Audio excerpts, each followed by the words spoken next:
So we're here in Rickmansworth at our commercial to residential conversion project. And I'm here to tell you all about it, but I'm here with two good friends and barristers from Cotswold Barristers, Mark Smith and Michael Murphey. Now, I don't know what I've let myself in for here, but I have decided to put myself under cross-examination by two eminent barristers. These guys do a lot of work for property professionals, helping them restructure their property businesses to get the optimum structure for what they're doing. But they also want to get involved in doing some of the property action themselves.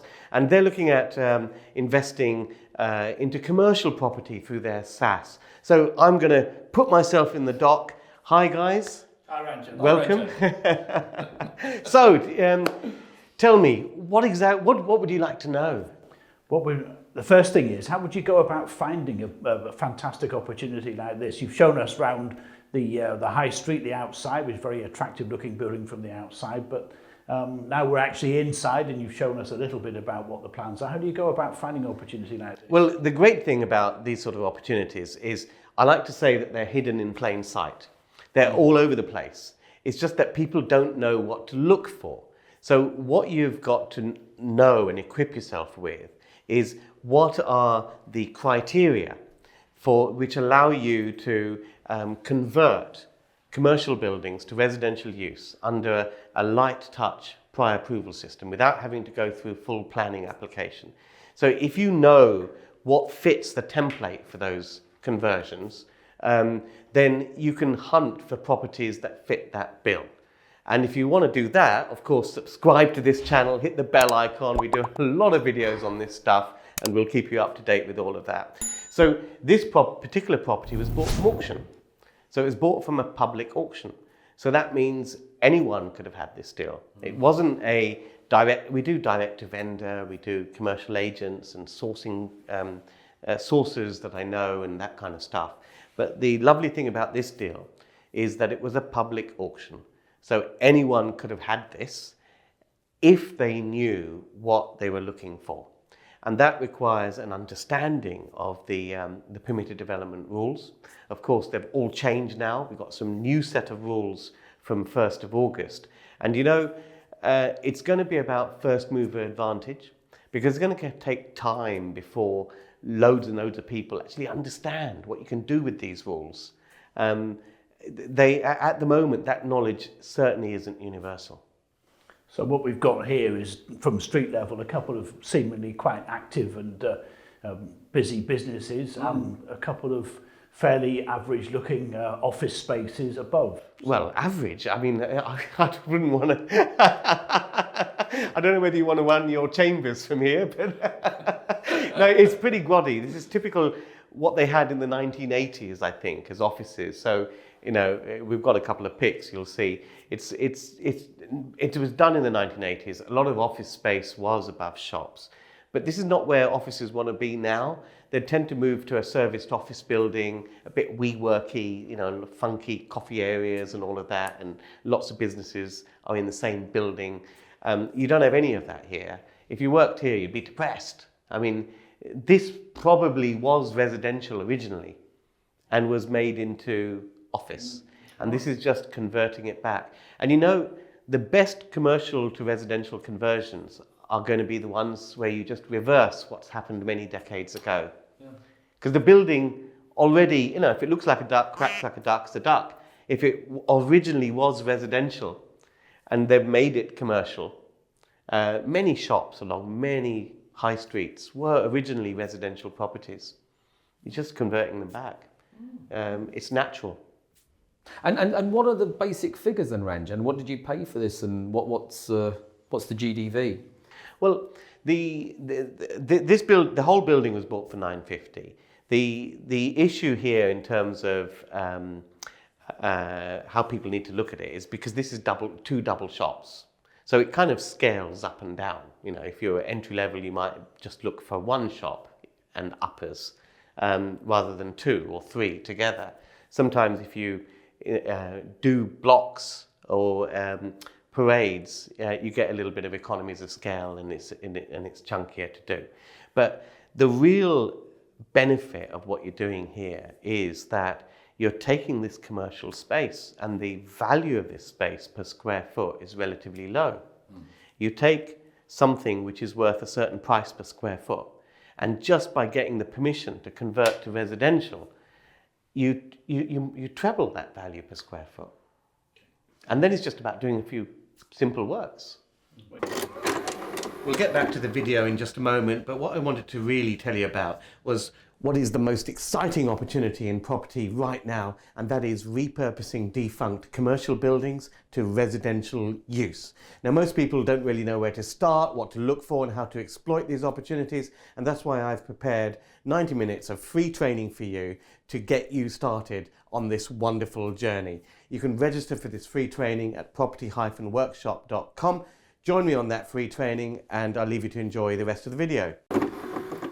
I've read a number of news items lately about auctions where the guide price has been X and the building's eventually gone for 2X or 2.5X. So how much courage do you need to be able to work out how much the figures are going to stack for when you're involved in an auction process? You ignore the guide price. Right. You can't work with that. What you got to look at is... Yeah, ignore it. Who cares? What you're working with, because whoever set the guide price often do not know all the angles and possibilities.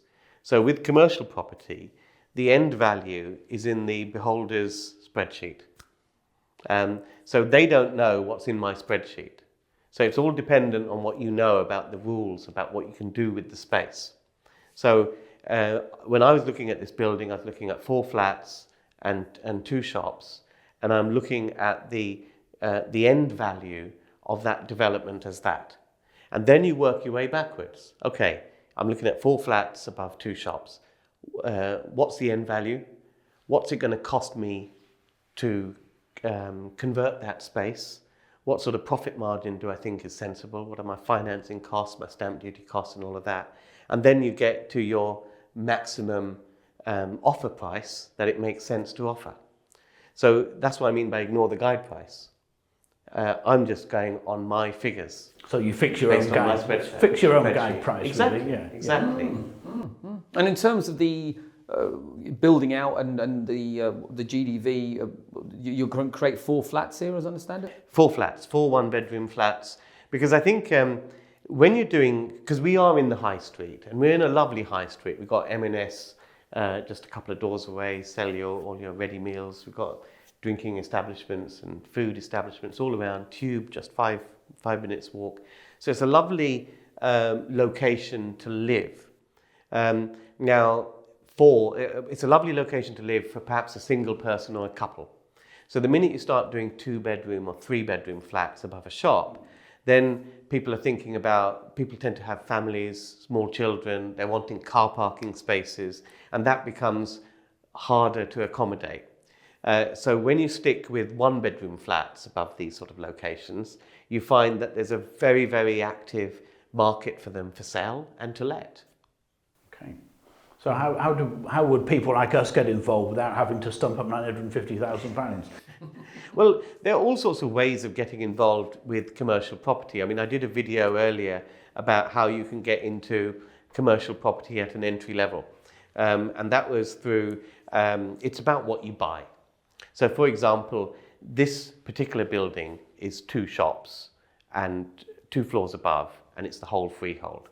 Some buildings are just 1 shop with the 2 floors above.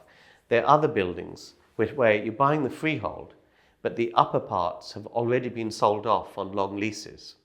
And the action there is to take a long, deep shop and convert the rear into 1 or 2 flats. So those would be far cheaper. So, if this was $950 for 2 freehold buildings, one of them would be roughly about half that. And if you were buying a building where the upper parts, you buy the freehold because that gives you the right to do what you want. That's important. You don't have to ask anyone's permission. But if the upper parts are sold off and you just want to do a flat at the rear of the shop, then that might just be $250 or under $300 kind of level. So there are all sorts of different ways of getting into commercial property, even in high value areas, just depending on what your budget is and what level you want to start at. And this is, I understand it, Ranjan, through the old Class G. No, this was done under the Class O, because this is office space. Of course. So it's office to residential conversion. So we put those plans in then. And the new way of doing it would be under what they call Class MA, which stands for Mercantile to Abode, which allows you to convert any commercial building in usage Class E to residential use, fully or partially. So this would have, there is no reason why this conversion couldn't have been done under the new MA rules, because it was vacant. It is vacant, as you can see, because one of the conditions of the new rule is that it needs to be vacant for three months. Yeah. It's just that those were the rules in place at the time we got the permission. So the permission is, see, that once you know what the criteria are by which the site will be assessed, you can pretty much acquire a site with certainty, knowing that you will get the permission to convert it. The problem with planning permission is you don't know. It's up to the vagaries of some planning officer who, if they got out of bed in the wrong way, they're thinking one way or the other way, you just haven't got a clue. And then you can fight appeals and this, that, and the other. These people have got to make a decision in 56 days. Sometimes they might, ask you for a small extension or whatever, but by and large, it's 56 days, and they are fixed criteria under which they have to evaluate it. So it's a decision that's been already made effectively. Exactly. As long as you know you're ticking those boxes. Exactly. And because of that, you know what the decision is going to be. Exactly. Yeah. I mean, this is an office to residential conversion. So, for example, we have things like, if this was under full planning application, I would have to, under full planning application, I'd have to show where we'd put cycle storage and bins and refuge and recycling. Under Class MA, office to residential conversion, you don't need to show that. So it's not one of the criteria. So they can't assess it, saying, oh, you haven't got cycle storage, because it's not a criteria for this sort of development. So it's fixed. So you told us this is a conservation area. What difference has that made to the process of the conversion? Not much, because the beauty of Class MA is that Class MA allows you to convert within the existing envelope, the existing fabric of the building. So whatever you want to do within the envelope, conservation area or no conservation area, you're good to go. The only thing you can't do is, in a conservation area, you can't convert the whole of the shop into residential use, because the council may have a moan about losing the shop frontage. You can convert the back, but not the front. But in a non-conservation area, you're good to go. So if you want to punch in additional windows or doors, then you just put in a planning application. But those sort of planning applications aren't that hotly contested. Unless you've got overlooking issues or anything like that, they shouldn't be hotly contested. What's normally hotly contested is just making a flat. They don't normally like that. But you cut through all of that with your permitted development. Excellent. Yeah, really impressive. And finally, Ranjan, what are you looking to sell this all for then? What do you think? The exit is multiple, really. You can sell it on, but I think that once you've got a bulk like this, you might as well keep it. If you can try to keep it, it's a good thing to have as part of a rental portfolio. So the exit will simply be to refinance it as a whole building on a long-term commercial mortgage. Yes, because I've noticed from watching your videos that you like to have properties in one area. You don't like having a flat over here and a flat over there. Yeah. It's far better to have Yes. 4 flats in one and with 2 shops below. You've got it's a multi-unit freehold, so you've got the economies of scale. You've got no service charge issues. If there's any buildings maintenance, you just deal with it. So you have economies of scale for having multiple units under one rooftop. It's also a good way of ensuring because the banks kind of like this sort of thing, because it's a diversity of cash flow. So when you present this building to a bank, you've got 2 commercial tenants, you've got 4 residential tenants, they're chipping in to the rent roll, and collectively that's all covering the mortgage payment. So they know that a lot has to go wrong before the mortgage is not covered. It's not like one building let to one tenant who, if they don't pay for whatever reason, then the debt serviceability is a bit of an issue.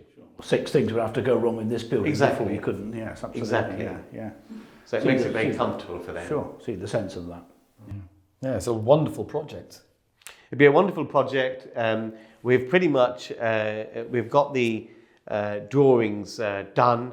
You know, I mean, to get the optimum floor layout, we pretty much have to start again with this space. So we're going to get rid of load-bearing walls, chimneys, and the like. Put steels in, open up the whole floor plate, reposition the stairs because they're in a pretty poor location. And by doing that, that allows us to make the maximum use of the space that we've got and create some nice modern apartments where, you know, high spec that people will want to live. Yeah, because this is a high spec area. Yeah. You've got to get the spec right for the locality and do the spec up, because you get that back from having good tenants paying high rents for quality accommodation. No, it's great. I mean, like, this is on the old class, not on the new rules, but it was a Class MA. No, Class O. Class O, you said, sorry, Class O, I'm sorry. I always think, actually, it's funny, because Class O, I just sort of, you know, conceptually, I always think of that O offices, and I don't think of shops and flats. I got a mental problem with that, with Class O, but there you go. But now it would be Class MA. Yeah. Right, yeah. And not Class G, and I know you went to the subtle, you know, because Class G, you tend to think of the upstairs, yeah?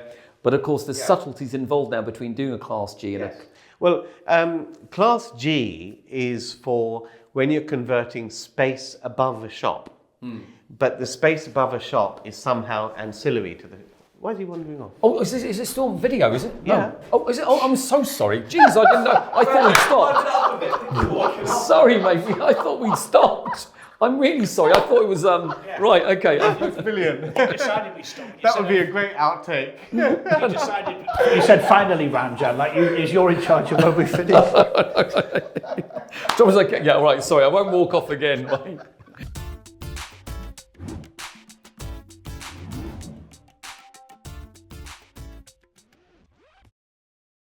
Sorry, you were saying about Class G and Class MA though, yeah? Yes, I mean, Class G is for if you want to convert the space above a shop into up to 2 flats. But the space above a shop is linked or ancillary to the shop itself. So it would have been used for storage or perhaps for the shopkeeper to live in. Right. Here, Class G wouldn't be applicable because the upstairs is completely separate to the shop. It's nothing to do with the shop. Right. And it had use as an office. Yes. On its own right. Right.